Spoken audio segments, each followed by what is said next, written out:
ওয়ালাইকুম আসসালাম ওয়া রাহমাতুল্লাহি ওয়া বারাকাতুহু। আপনি শান্তি চান, আল্লাহর জিকির ব্যতীত কোনো জিনিসে শান্তি নাই। আলা বিযিকরিল্লাহ তাতমাইন্নুল কুলুব। আর জিকির মানে ওই শুধু জিহ্বা দিয়ে পড়া না, মন এবং তন উভয় মিলিয়ে যেটা হয় ওইটাই হচ্ছে জিকির। কারণ জিকিরের মূল অর্থ হচ্ছে স্মরণ করা। সুবহানাল্লাহ পড়ছেন, মনে রাখবে কি পড়ছে।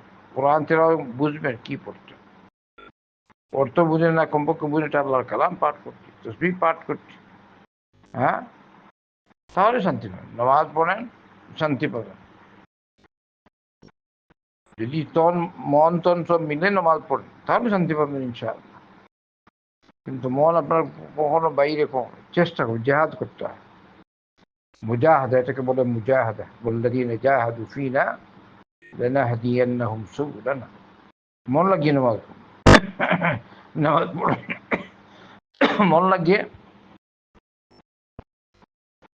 দোয়া করবেন, তাই না? আল্লাহ রাসূল সাল্লাল্লাহু আলাইহি ওয়াসাল্লাম বলেছেন, উদউল্লাহ ওয়া আনতুম মুকিনুনা বিল ইজাবা فإن الله لا يقبل الدعاء عن قلب لاهٍ। তোমরা আন্তরিক বিশ্বাস নিয়ে আল্লাহকে ডাকো, কারণ আল্লাহ পাক গাফিল অন্তরের দোয়া কবুল করেন না। এইগুলো এক পদ্ধতি, শান্তি লাগে। আরেকটা হচ্ছে মুহাম্মদ সাল্লাল্লাহু আলাইহি ওয়াসাল্লাম বলেছেন, قد أفلح من أسلم ورزق كفافا وقنعه الله بما آتاه। ওই ব্যক্তি সফল হয়ে গেল যে ইসলাম কবুল করল আর জীবন যাপন করার মতো রিজিক দেয়া হলো। মানে সে চলতে পারে, আরেকজনের কাছে হাত পাতায় না, মানে চলে যায়। এরপরে একটা ওয়াকান্নাহুল্লাহ বিমা আতা, আল্লাহ তাকে যা দিয়েছেন এর উপর সন্তুষ্ট রাখলেন। তো আপনি যা পান আল্লাহ সন্তুষ্ট থাকবেন, মানে আলহামদুলিল্লাহ, সে শান্তি পাবেন। আল্লাহর জিকির এটা সব সময় আল্লাহকে স্মরণ রাখার চেষ্টা করবেন। আর আল্লাহ আপনাকে যা দিয়েছেন মানে আলহামদুলিল্লাহ, তাতে সন্তুষ্ট। কামাইয়ের চেষ্টা করেন, কিন্তু যা পেয়েছেন তাতে সন্তুষ্ট।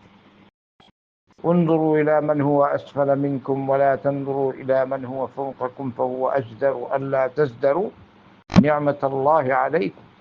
আল্লাহ রাসূল সাল্লাল্লাহু আলাইহি ওয়াসাল্লাম বলেছেন, তোমরা তোমাদের সে বড় উঁচু মানের যারা, ওদের দিকে তাকাও না, যারা নিম্নমানের নিচু লেভেলের, এদিকে দেখাও। তাহলে কি হবে? তোমাদের প্রতি আল্লাহ পাক যেসব নিয়ামত দিয়েছেন ওগুলোকে তোমরা তুচ্ছ ভাববে না। আর যে উপরের দিকে দেখাও, আমি তো কিছুই পেলাম না, এইটা হলো অশান্তির অন্যতম একটা মাধ্যম। কারণ মুহাম্মদ সাল্লাল্লাহু আলাইহি ওয়াসাল্লামের ফরমান অনুযায়ী চলবেন, দেখবেন আপনি বলবেন আলহামদুলিল্লাহ, আল্লাহ আমাকে কত ভালো অবস্থায় রেখেছে।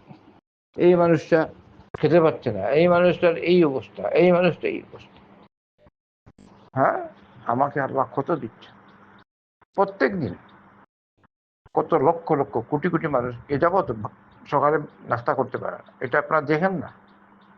শুধু এমনি বললে কি হয়, কত মানুষ আছে।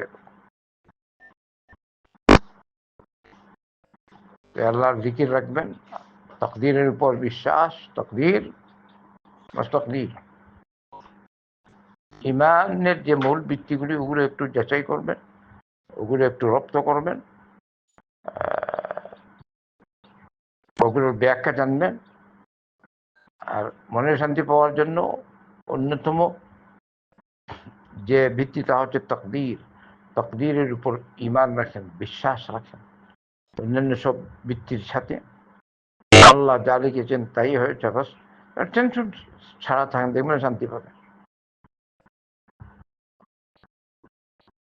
তকদিরের উপর বিশ্বাস, আল্লাহর জিকির যে বললাম এরকম করে, আর আপনি যা পেয়েছেন তাতে সন্তুষ্ট থাকেন। আর উপর লেভেলের মানুষের দিকে তাকাবেন না, নিম্ন লেভেলের মানুষের দিকে তাকাবেন। এইসব হাদিস সহিহ দ্বারাই প্রমাণিত, যেটা বললাম। ইনশাআল্লাহ আপনি শান্তি পাবেন। আল্লাহ আমাদের সকলকে, আল্লাহ আমাদেরকে যা দিয়েছেন তার উপর সন্তুষ্ট থাকার তৌফিক দান করুন। হালাল পদ্ধতিতে চলার তৌফিক দিন, হারাম থেকে বাঁচার তৌফিক দান করুন। আল্লাহুম্মা সাল্লি ওয়া সাল্লিম ওয়া বারিক আলা নবিয়্যিনা মুহাম্মাদিন ওয়া আলা আলিহি ওয়া সাহবিহি আজমাইন।